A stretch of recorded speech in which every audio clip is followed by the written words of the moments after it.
En manchette, le syndicat des métallos secteur aluminium inquiet pour la production locale, Logement Trade manifeste en l'absence de la mairesse et les élites confiants pour cette édition du Challenge Midget 3A.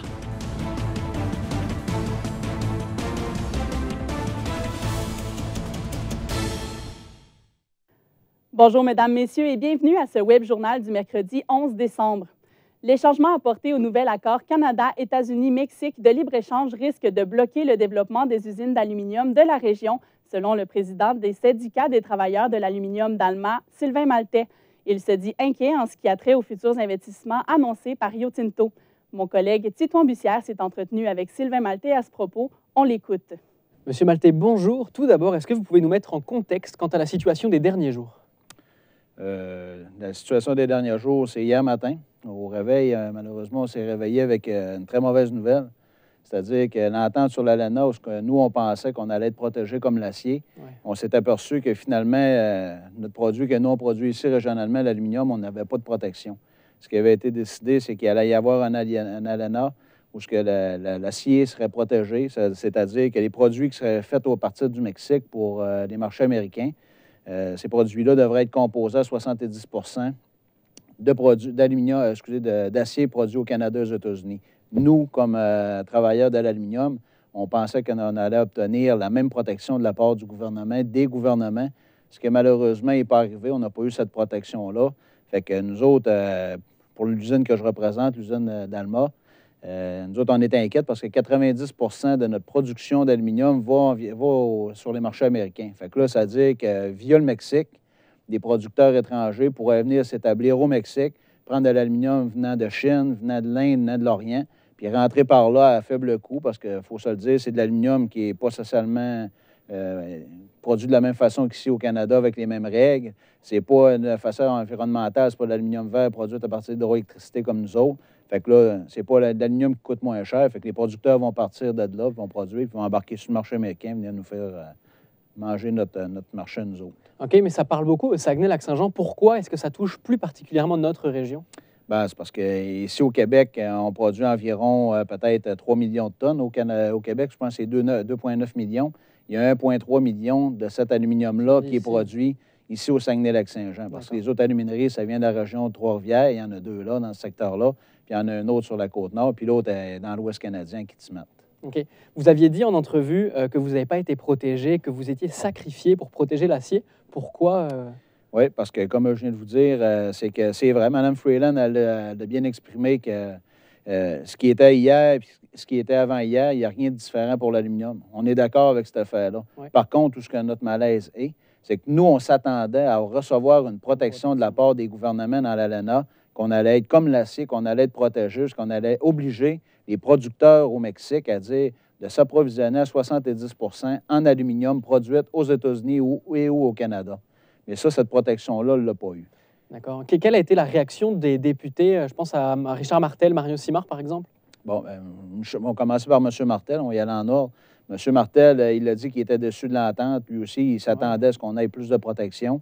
Je pense que ça s'est arrêté là pour la déclaration de M. Martel. On ne sait pas de quelle manière il va se comporter à la Chambre parlementaire lorsqu'il va y avoir le vote pour la ratification. Okay. Par contre, on a été des gens qu'on a été plus proches, notre député fédéral du comté de Lac-Saint-Jean et de Jonquière, c'est-à-dire Mario Simard et Alexis Duceppe. Puis avec eux, on était en communication constante au courant de la journée. Ces gens-là, leur position, c'est clair que pour eux, ils nous supportent clairement dans notre démarche. Puis ils sont vraiment le porte-parole du peuple. Ils sont élus par le peuple, ils sont le représentant. Puis eux, ils ont fait des interventions en chambre hier. Je pense qu'ils vont en refaire également encore après-midi. Puis le chef Yves-François Blanchette était très clair là-dessus, que pour le Bloc québécois, il était hors de question qu'il allait voter en fonction d'une ratification de l'ALENA sans une protection de l'aluminium. D'accord. Et qu'est-ce qu'on peut attendre dans le futur? Qu'est-ce que le syndicat, par exemple, va faire dans le futur pour l'aluminium? Bien, c'est sûr que pour l'instant, nous, entre le moment d'aujourd'hui et le moment que ça soit ratifié, ce qui nous reste à faire, c'est de faire de l'action politique. C'est triste à dire, mais c'est simplement ça. On va en faire ça de quelle façon? C'est qu'on le fait localement, je vous l'ai dit, avec les députés en place ici régionalement. Oui. On va interpeller probablement aussi les députés au niveau québécois, puis les partis d'opposition à voter contre cette entente-là s'il n'y a pas une protection supplémentaire pour l'aluminium. La chance qu'on a peut-être à ce temps-ci, c'est qu'on a un gouvernement libéral minoritaire qui est au pouvoir, bien, peut-être qu'eux, ça va un petit peu les ébranler là-dessus, mais on s'entend que j'ai un optimisme modéré face à ça. Oui. Puis via nos organismes, on va dire, notre structure à nous, qui est, mettons, au niveau canadien avec les métallos, puis au niveau international américain, bien, on essaie, via nos structures, nos dirigeants, d'avoir de l'influence auprès du gouvernement canadien, du gouvernement américain également. Fait qu'on joue sur tous les plans, avec le résultat qu'on ne sait pas ce que ça va donner. Mais une chose qui est sûre, c'est que si on ne fait rien aujourd'hui, puis on laisse ça aller, puis on ne commande pas, puis on ne se met pas dans le dossier, on connaît la réponse. La seule option qu'il y a, c'est qu'à s'impliquer comme on fait, c'est on risque juste de faire changer les choses. OK. Est-ce que ça risque de bloquer le développement, cette annonce en région? Clairement. Pour nous, je ne sais pas si vous avez suivi l'actualité, on avait un dossier qui était un projet de billets de 200 millions, un investissement qui était prévu pour l'usine d'Alma. Le dossier était mis sur la glace pour X raisons. Je vous dirais que là, aujourd'hui, avec tout ce qui arrive, c'est que ce projet-là, c'est certain que si demain matin, ils voudraient le relancer avec ce qu'il y a là, c'est pas profitable pour nous autres. La crainte qu'on a, c'est qu'un producteur, soit notre producteur de l'entreprise pour laquelle on travaille, Rio Tinto, ou un compétiteur, il décide, il va aller s'installer au Mexique à faible coût parce que la main-d'œuvre n'est pas le même coût, les règles ne sont pas les mêmes. Puis il va prendre l'aluminium qui vient de d'autres marchés qui coûtent moins cher. Ouais. Fait que c'est sûr que pour nous autres, tout ce qui est de transformation, de valeur ajoutée qu'on dit à l'aluminium, bien, notre crainte, c'est que ça va passer par là-bas. Puis si on a des installations qui en font un petit peu de ça, on a une crainte à ce niveau-là. Peut-être pas à court terme, mais à moyen long terme, on est craintif. Et rapidement, vous ne risquez pas de perdre d'emploi? Aujourd'hui, je ne suis pas en mesure de dire qu'il y a un risque pour perdre des emplois, mais comme je te dis, à long terme, je ne suis pas au courant. Je ne suis pas capable de... On va voir un peu parce qu'on n'a pas encore les textes de l'entente qui a été signés là, hier. On va les avoir bientôt, mais jusqu'à temps qu'on ne les a pas, il faut prendre le temps de comprendre. Merci beaucoup. C'est un dossier donc à suivre, ça préoccupe vraiment la région. Justement, aujourd'hui, vous aviez plusieurs entrevues à ce sujet et ce n'est pas terminé. Non. Je m'entretenais avec le président du syndicat des travailleurs de l'aluminium d'Alma, Sylvain Maltais. Monsieur Maltais, merci pour votre présence. Merci beaucoup. Les Merciers de Lac-Saint-Jean-Est et du Fjord du Saguenay ont voté hier soir des motions visant à soutenir le maintien de la distribution des Publisac dans la région. Récemment, de nombreuses voix se sont opposées à la distribution de ce catalogue qui, chaque semaine, atteigne les 3,5 millions de portes partout au Québec. Un comité de la Ville de Montréal a émis de nombreuses recommandations afin de réduire le gaspillage lié à cette distribution massive, recommandations qui ont été jugées inapplicables par le distributeur. Simon Carmichael, dans quel but ces deux MRC ont-elles adopté ces résolutions? Eh bien, Ophélie, ces MRC ont adopté ces résolutions afin de venir en soutien aux industries papetières et forestières de la région qui profitent beaucoup du Publisac. Notamment le préfet de la MRC de Lac-Saint-Jean-Est, André Paradis, qui est aussi maire de Saint-Henri-de-Taillon, a mentionné avoir fait voter cette motion en réponse aux affronts de la région de la part du comité de Montréal. Donc, pour la Fédération québécoise des municipalités, ainsi que pour les deux autres MRC de la région, soit Domaine du Roi et Maria-Chapdelaine, on s'est aussi positionné fortement en faveur des Publisac. Et quel impact aurait une diminution importante du tirage des Publisac pour la région? Eh bien, si les Publisac devaient diminuer fortement ou disparaître de la région, ça aurait de très forts impacts, notamment à l'usine de produits forestiers résolus d'Alma, où l'ensemble du papier pour tous les Publisac est produit. Donc, selon, encore une fois, le préfet de la MRC, tout ça pourrait se traduire par la fermeture d'une usine à papier et de la perte du quart des emplois là-bas. Aussi, du côté des médias, on est très inquiet parce que de nombreux médias distribuent à travers les Publisac, notamment c'est le cas pour l'Étoile du Lac. Donc, on devrait trouver de nouveaux distributeurs, ce qui augmenterait les frais en pleine crise des médias. Du côté de Transcontinental, la compagnie derrière les Publisac, on dit qu'il n'est pas question de changer de modèle d'affaires afin de réduire le tirage. On écoute. On a toujours dit que si c'était ça qui était demandé au final à OPIN, nous, on n'allait pas continuer de faire la production du Publisac parce que c'est pas possible pour nous de gérer un 3,3 millions de personnes qui doivent dire « moi, je veux le recevoir ». Et Simon, quelles sont les préoccupations des environnementalistes? Eh bien, c'est clair. Pour les environnementalistes, Publisac est synonyme de gaspillage. On écoute Charles Monpetit, qui est à la tête d'une organisation visant à réduire le tirage des Publisac. Eh bien, Simon, c'est un dossier qu'on continuera de suivre. Merci beaucoup. Au plaisir. Un individu de 43 ans a été appréhendé par les policiers de Saguenay hier soir en lien avec les introductions par effraction survenues sur la route des Roitelets à Chicoutimi. Le porte-parole de la sécurité publique de Saguenay, Bruno Cormier, explique que l'homme pourrait être lié aux événements similaires survenus dans le secteur de Chicoutimi-Nord. On peut attacher les deux qui intro sur la rue des Rois-Talais. Ça, on peut le rattacher à lui parce qu'on a eu un déplacement d'un technicien. Il faut faire le travail pour rattacher chaque dossier à l'individu. L'innovation est au cœur des préoccupations du Cégep de Chicoutimi, selon le directeur général de l'établissement, André Gobeil. Pour innover, il faut savoir accepter le changement. M. Gobeil était l'invité du premier rendez-vous formation présenté par la Chambre de commerce Saguenay-le-Fjord ce matin. Un reportage de Marianne Guay. Dans un contexte où la technologie est omniprésente, le directeur du Cégep de Chicoutimi voit une solution dans l'innovation. Pour lui, il faut changer ses habitudes d'enseignement en transmettant aux étudiants des compétences plutôt que de la connaissance. Depuis son arrivée à la direction du Cégep en 2018, André Gobeil a su changer les mentalités dans son établissement. Il a entre autres inclus ses étudiants dans la recherche de solutions et d'innovation. Il faut que le changement se travaille avec les usagers, donc avec les étudiants. Donc, ce que j'essaie de faire dans chacune des démarches qu'on fait en innovation, on essaie d'avoir des étudiants qui sont présents pour qu'ils puissent aussi nous nourrir de leur expérience, de leurs attentes et des problématiques avec lesquelles ils sont confrontés. Selon M. Gobeil, le changement et l'innovation s'apprivoisent tranquillement, mais sûrement par les gens qui y sont confrontés. Parfois, ça amène une certaine perturbation là, pour les gens. Il suffit de savoir de quelle façon on l'introduit, de quelle façon on l'amène. Comme je disais tantôt, je pense que le changement, il ne faut pas l'imposer, il ne faut pas le forcer, il faut tranquillement en faire, je dirais, en partager les bénéfices. Une vingtaine de personnes étaient à l'écoute du conférencier ce matin au Montagnet, dont des représentants de Mastera au Cégep de Jonquière et Humanis au Cégep de Chicoutimi, les comités qui innovent à leur établissement respectif. Le prochain rendez-vous formation de la Chambre de commerce Saguenay-le-Fjord aura lieu le 30 janvier prochain. L'invité sera dévoilé après la période des fêtes. Ici Marianne Guay, ATM Nouvelles, Saguenay. 3 ans et 3 mois après avoir prescrit un sédatif trop puissant à une fillette de 2 ans, le dentiste François Blackburn de Jonquière est finalement radié pour une période de 6 semaines par le Conseil de discipline de l'Ordre des dentistes du Québec. Il est également condamné à payer une amende de 18 500 $. La commission scolaire des Rives du Saguenay réfléchit sur le possible déménagement des classes des programmes d'anglais intensif de 6e année des écoles primaires Sainte-Claire de Chicoutimi-Nord et Saint-Joseph de l'Abbé. Les nouveaux locaux seraient respectivement dans les écoles secondaires Charles-Gravel et des Grandes Marais pour le début de l'année scolaire 2020. Le Café du Presbytère à Chicoutimi ne servira plus de repas, mais pourra bénéficier d'un montant de 70 000 $ des arrondissements de Chicoutimi et de Jonquière qui s'étendra sur une période de 3 ans.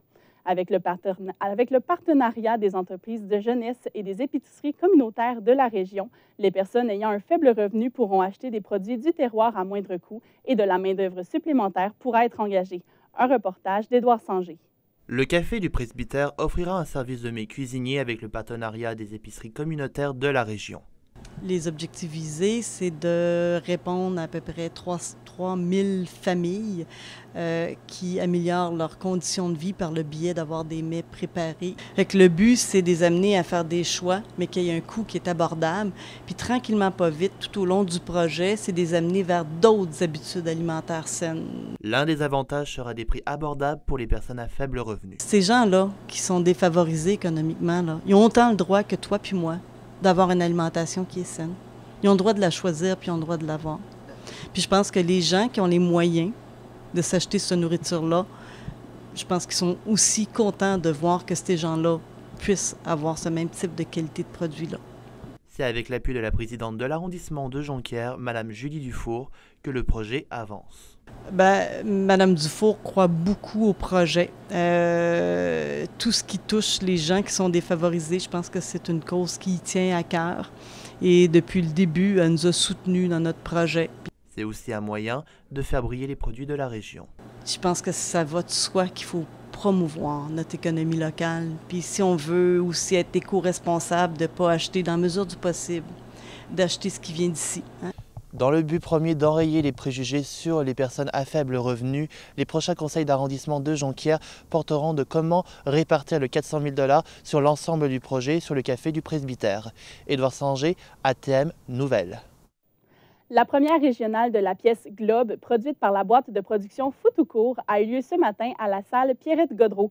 Bien que cette représentation n'était pas ouverte au public, plus de 350 bambins provenant de quelques écoles de la région ont pu assister au spectacle.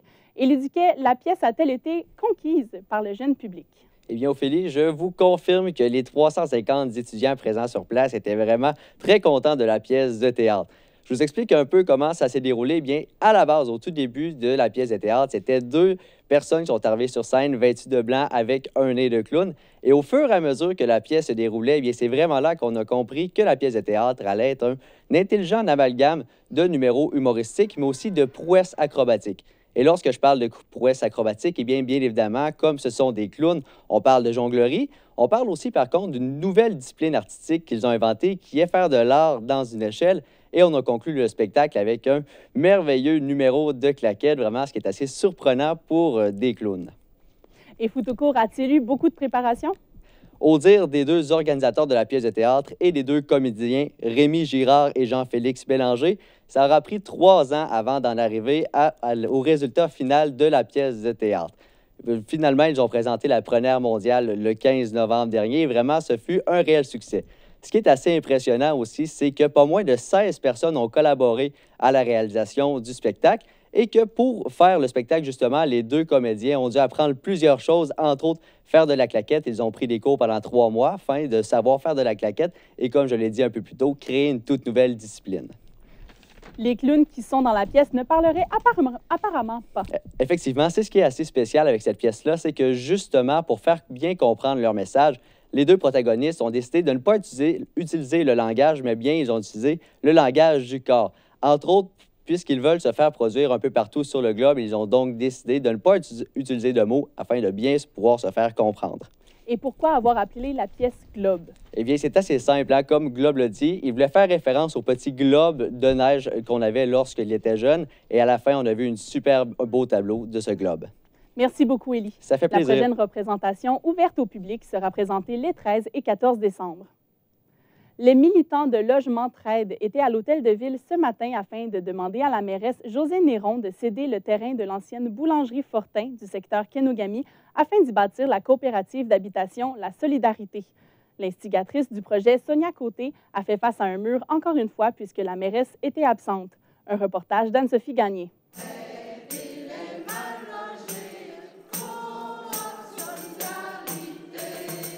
Après plusieurs années d'inaction de la part de la Ville de Saguenay, la 22e action collective de Logement Trade n'aura toujours pas donné de réponse aux mal logés. Le conseiller aux communications et aux relations médias du cabinet, Stéphane Bégin, était là pour répondre à certaines questions. J'avais été avisé quand même que Logement Trade serait ici, sauf que l'horaire ou l'agenda de Mme Néron est très chargé. Ce matin, elle était en rencontre et en commission depuis 8 heures. On rencontre tous les chefs des partis principaux, de tous les partis politiques, sauf la mairesse de Saguenay. Rappelons que le terrain de l'ancienne boulangerie Fortin avait été offert à Logement Trade en 2013, puis repris en 2014 parce qu'il était contaminé. Logement Trade propose de payer 205 000 $ pour la décontamination du terrain. On fait le message à Mme la mairesse que le terrain était résidentiel. Elle l'a changé commercial pour le vendre au privé, le décontaminer au coût de 368 000 $. Les mal logés ont récolté 205 000 $. On a fait une proposition sur la table en envoyant une lettre le 18 novembre. La coordonnatrice de Logement Trade, Sonia Côté, compte poursuivre son combat. Elle réclame une rencontre avec le cabinet de la mairesse le plus rapidement possible. Il y aura des actions un peu plus musclées là, après Noël. Alors c'est sûr que les 2 dernières années du mandat de la mairesse, elle va entendre parler de nous de façon plus répétitive. Les mal-logés devraient avoir des nouvelles du cabinet de la mairesse Josée Néron d'ici 2020. Ici Anne-Sophie Gagné, ATM Nouvelles, Saguenay. Sur la scène sportive, les élites de Jonquière ont connu une fin de semaine en dents de scie avec une victoire sur le Blizzard du séminaire Saint-François 2-1 vendredi et une défaite face aux Chevaliers de Lévis samedi 3-0. Laurent, résumez-nous le déroulement des deux rencontres. Oui, en effet, Ophélie, dans le premier match contre le Blizzard, la troupe de Maxime Desruisseaux est sortie en Lyon. Celui qui a ouvert la marque en avantage numérique pour les élites a été Mathieu Lavoie. Son tir sur réception a été son 10e de la présente campagne. Il a été par Gagnon et Théberge. Le capitaine des élites, Guillaume Dufour, a tout de suite montré son leadership après le premier but. Le numéro 16 a marqué le but gagnant des Siens en première période lors d'une échappée. Après une erreur du Blizzard à la ligne bleue des élites de Jonquière, Dufour a marqué directement dans la lucarne. Sénécal a hérité d'une mention d'aide sur la séquence. De plus, le gardien Thomas Boucher est en direction d'un jeu blanc lorsque Jérémy Sainte-Marie est venu marquer son 14e but de la saison pour le Blizzard. Toutefois, le jeu de Boucher là, était sans faute avant de laisser passer ce but.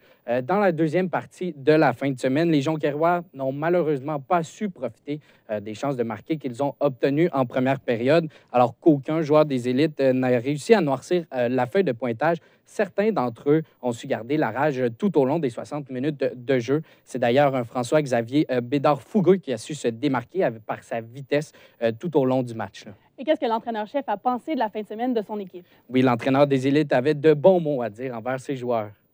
On était vraiment impliqués dans les deux sens de la patinoire. Là, que ce soit sur notre échec avant ou sur notre repli défensif, là, les gars étaient vraiment impliqués.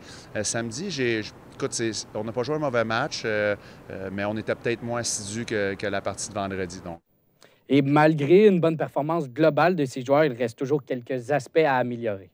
Et est-ce que certains joueurs ont reçu des honneurs à la rencontre de vendredi? Oui, donc Félix Bédard a été récompensé en tant qu'élève athlète du mois de novembre. Quant à lui, William Blackburn a été récompensé pour le joueur défensif et le joueur par excellence des élites de Jonquière. Et Mathieu Lavoie, quant à lui, a été nommé joueur offensif du mois de novembre. Merci, Laurent. Ça me fait plaisir.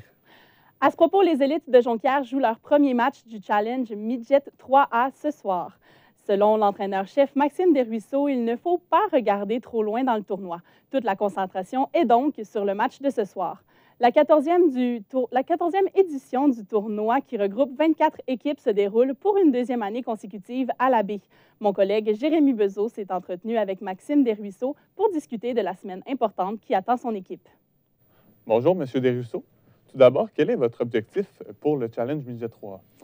Bien, en fait, là, plusieurs personnes me posent la question dernièrement, puis je vais être honnête avec toi, c'est de savourer chaque moment présent. Donc, tu sais, nous, aujourd'hui, c'est le match numéro 1, puis on va se concentrer sur le match numéro 1. On n'a pas d'objectif à long terme, mais on va se concentrer sur le match de ce soir, puis évidemment, c'est de sortir vainqueur du match de ce soir. Et justement, quel est l'état d'esprit des joueurs, vu que le tournoi commence ce soir?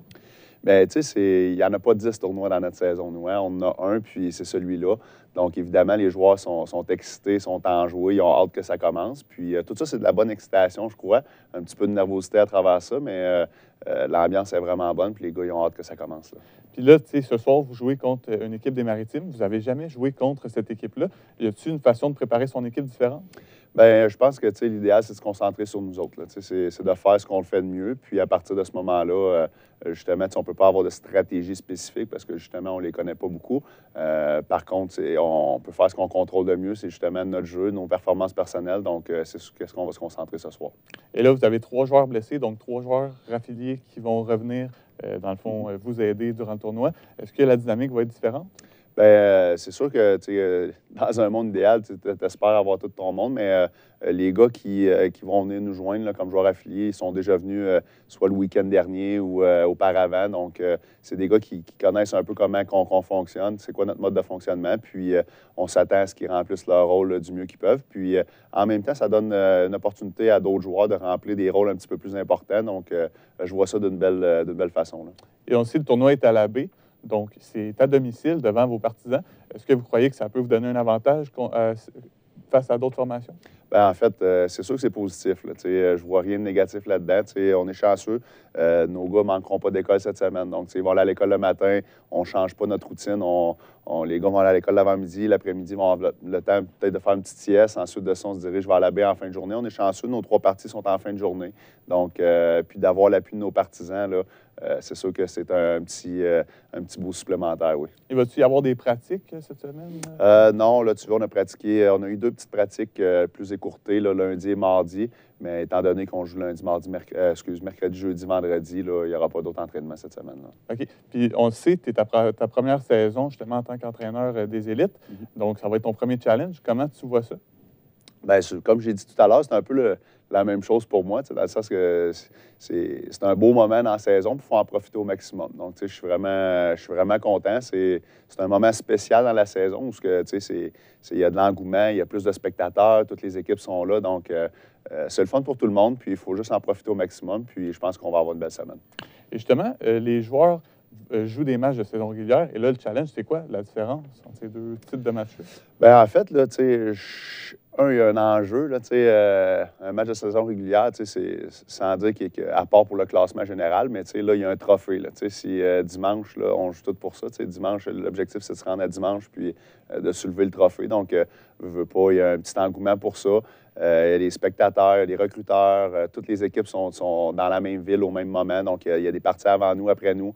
C'est toutes des choses qui rendent l'atmosphère un petit peu plus spéciale. Puis, les gars sont vraiment contents, sont excités. Puis, je pense que c'est un beau moment pour tout le monde. Puis, il faut le savourer au maximum.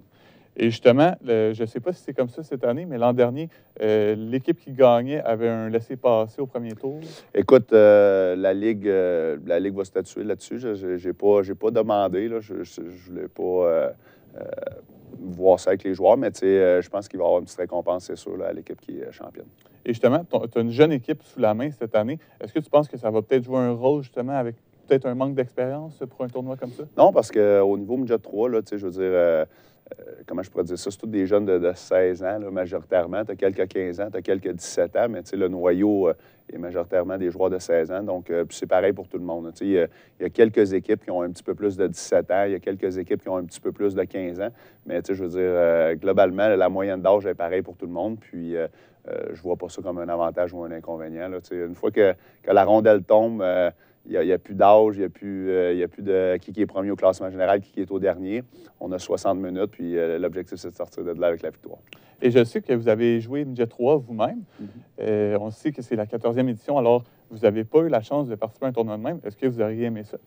Bien, en fait, c'était différent un petit peu. Okay. Dans mon temps, il y avait le tournoi Midget à Drummondville, mais c'était pas comme c'est présentement. Présentement, toutes les équipes de la Ligue sont là. Dans mon temps, quand je jouais Midget 3 à Drummondville, là, je me souviens qu'on l'avait remporté. C'est le fun que tu rapportes ça, mais justement, c'était pas toutes les équipes de la Ligue qui étaient là, mais c'était une belle... C'était le fun, ça l'amène l'engouement. Puis surtout, là, les gars, ils ont travaillé fort depuis août. Là, ils ont eu une pause d'une semaine, là, mais sinon, ils ont travaillé fort depuis le début de l'année. Puis c'est comme une belle récompense là, avant le congé des fêtes. Puis je trouve que ça termine bien là, la première partie de la saison, donc c'est plaisant. Et vous avez gagné, les élites ont gagné en 2017. J'imagine que vous voulez répéter l'exploit. Bien, c'est évident. Je veux dire, quand tu commences un tournoi, tu veux remporter les grands honneurs. Mais comme j'ai dit tout à l'heure, les grands honneurs sont encore loin. On a une partie ce soir, puis on focus là-dessus présentement.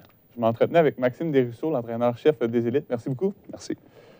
Alors, le challenge débute dès aujourd'hui avec plusieurs rencontres à l'affiche et fermera la marche dimanche avec la présentation de la finale. Quant aux élites, leur premier match est ce soir face à Saint John, à compter de 19h30 au Centre des sports Jean-Claude Tremblay de la Baie. Les Saguenayens de Chicoutimi ont fait l'acquisition aujourd'hui du capitaine des Remparts de Québec, Félix Bibeau, un attaquant de 20 ans, en retour de leurs deux choix de première ronde. Pour faire une place à Bibeau, les Sags ont libéré un autre attaquant de 20 ans, Antoine Demers. Bibeau et l'actuel capitaine des Saguenayens, Raphaël Harvey Pinard, ont remporté ensemble la plus récente Coupe Memorial. Il jouera son premier match avec les Sags dès vendredi au centre Georges Vézina. Alors, Claudia, on annonce encore froid pour les prochains jours. Oui, Ophélie, pour le restant de la journée, on peut s'attendre à avoir encore des températures assez froides. Pour ce soir, de la neige qui devrait tomber, en fait, avec des précipitations d'averses de neige intermittentes de 40 %. Pour cette nuit, encore de la neige, environ 1 cm de neige qui devrait tomber, mais elle devra cesser en fin de nuit. On peut s'attendre pour la nuit à un minimum de moins 16 degrés Celsius. Alors demain, bien faire attention, ça devrait être un peu glacé. Sinon, un risque d'engelure qui est possible. Alors si on sort dehors, il est bien primordial de s'habiller convenablement. Finalement, pour ce qui est de demain, ça va rester assez froid également avec un minimum de moins 19 degrés Celsius. Et avec les vents, on peut s'attendre à avoir du moins 29 degrés Celsius, Ophélie. Merci, Claudia. Mesdames, Messieurs, voilà ce qui termine notre web journal. Merci d'avoir été là. Au revoir.